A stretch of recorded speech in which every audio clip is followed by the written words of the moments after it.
Bon, j'insulte qui en premier? Non mais sérieusement, comment on peut perdre contre une équipe B du Shakhtar? Mais c'est impossible! L'équipe B, non mais déjà perdre contre le Shakhtar tout court, c'est honte, c'est la honte. Désolé pour les supporters du Shakhtar, mais non, même pas désolé frère. Vous avez été nuls, désolé. Mais non mais, les mecs, je suis dépité. L'équipe B du Shakhtar, mais comment? Bon, on va faire joueur par joueur, hein, on peut faire que ça. Courtois, bon, Courtois, franchement, ça va. Je vais pas l'engueuler. Il y a 2 buts qu'il aurait pu arrêter, mais bon, j'ai surtout engueulé la défense. Marcelo, première mi-temps catastrophique, deuxième mi-temps très bonne.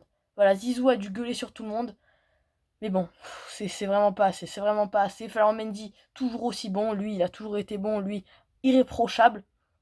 Par contre, les deux de la défense centrale. Mais je vous jure que quand Ramos il est pas là, mais on est nul, mais c'est incroyable. Mais on a la pire défense. Mais vous savez que là, l'équipe contre laquelle on a joué, là, le Shakhtar, hein, l'équipe B du Shakhtar, c'était comparable à un Dijon. Et on a perdu, les mecs. Non mais, les mecs, je vais vraiment péter un câble. Je vais pas casser des télés comme nos supporters marseillais vont le faire ce soir. Mais voilà, je vais me retenir. Mais putain, mais qu'est-ce que j'ai envie. Mais qu'est-ce que j'ai envie de casser une télé, là. Putain. Ouais, franchement, mais Varane, depuis la Coupe du Monde 2018, qu'est-ce que t'as fait en fait? T'es devenu vendeur chez McDo, je sais pas, frère. Mais à un moment, c'est pas possible que tu sois footballeur. T'es nul, Varane, t'es nul, je te jure. Tu pues la merde depuis la Coupe du Monde 2018. Même si je t'adorais à la Coupe du Monde 2018, tu mérites même d'être Ballon d'Or en 2018, je te le dis. Mais depuis que t'as pas été de Ballon d'Or, je sais pas si t'as flingué le moral ou je sais pas quoi, mais t'es nul. Faut le dire, t'es nul. Alors bon, le milieu, en vrai, ça va. Luka Jovic, le pire neuf du monde, le pire neuf du monde. Et je pèse mes mots, hein, parce que enfin, c'est le pire joueur de l'histoire du football, mais c'est pas possible. Mais recruter Mitroglou, il est meilleur que Jovic. Et pas pour 80 millions, on va pas le recruter pour 80 millions, Mitroglou. Et pourtant, on recrute Jovic 80 millions, qui marche sur le terrain. Il a pas transpiré, hein, Jovic. Ah non, non, non. Vous croyez vraiment qu'il va transpirer pour un match de Ligue des Champions? Non, c'est pas assez important pour lui. Non, il préfère jouer à Mario Kart. Non, mais sérieux, on est où là? Putain, par contre, Vinicius, frère, t'es trop chaud. Vinicius, t'es. Même si, voilà, pour le troisième but, c'est à cause de lui qu'il est refusé. D'ailleurs, je sais pas pourquoi il est refusé, je ne comprends pas. Et Vinicius, ok, il fait action de jeu. D'accord. D'accord, il fait action de jeu, ok, le but est refusé. Mais non, non, les mecs, c'est un mec du Shakhtar qui la touche. C'est. Genre, c'est le mec du Shakhtar qui le met dans son but. Et, attends. Donc maintenant, quand on met un but contre notre camp, et qu'il y a un joueur devant, c'est. Bah, dans ce cas-là, c'est trop facile le foot.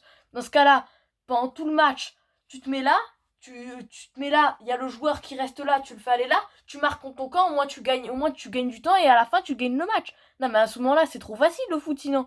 Mais je ne comprends rien. Et les mecs de la VAR, non mais qu'est-ce qu'ils sont nuls les mecs dans le camion là, mais je veux voir qui c'est, mais c'est quoi leur métier sérieux? Il y a main là sur l'action à la 88e minute de jeu, je crois. Il y a clairement main. Sauf qu'ils disent rien. Ils disent rien, ces fils de pute. Non mais clairement, c'est. Bon, après, je vais pas me cacher derrière l'arbitrage, parce au-delà de l'arbitrage, on a été nuls, mais l'arbitrage aussi a été catastrophique. Et Militao aussi. Pour Militao, c'est le jour et la nuit. Il y a une action, il peut faire un truc incroyable, une action. Mais Militao, en fait, je suis jamais serein avec le mec, il a le ballon, on sait pas ce qu'il fait. Bon, bref, franchement, je m'attendais pas à un match comme ça. Mais voilà, quand on n'a pas Benzema ni Ramos, bon, Benzema est rentré à la mi-temps, il nous a fait un peu de bien, mais bon, c'était pas forcément fou. Mais quand Ramos est pas là, c'est une catastrophe. Je sais pas ce qu'on a, on n'est pas serein, mais surtout Varane. Mais Varane, les mecs, c'est le. Bon, je vais faire mon top 3 et mon flop 3 parce que là, vraiment, il y en a besoin. Donc, top 3, je vais mettre Vinicius. Top 3, Solomon, là, le mec du Shakhtar, là. Mais lui, il était incroyable aussi. Mais c'était. Bon, c'est un peu une pute parce qu'il a gagné du temps à la fin de match. Mais franchement, il a été bon, ce Solomon. Il a été très très bon. Euh, et en top, franchement, je vais mettre Tété, là, du Shakhtar. Voilà, il a été bon lui aussi. Ou Mendy. Ouais, non, je vais mettre Mendy plutôt, parce que bon. Voilà, et en flop, Varane, Militao et Jovic. Voilà, des joueurs éclatés. Bref, les mecs, c'est la fin de ce débrief. J'espère qu'il vous aura plu. Et les gars, seule chose que j'ai envie de vous dire, c'est salut.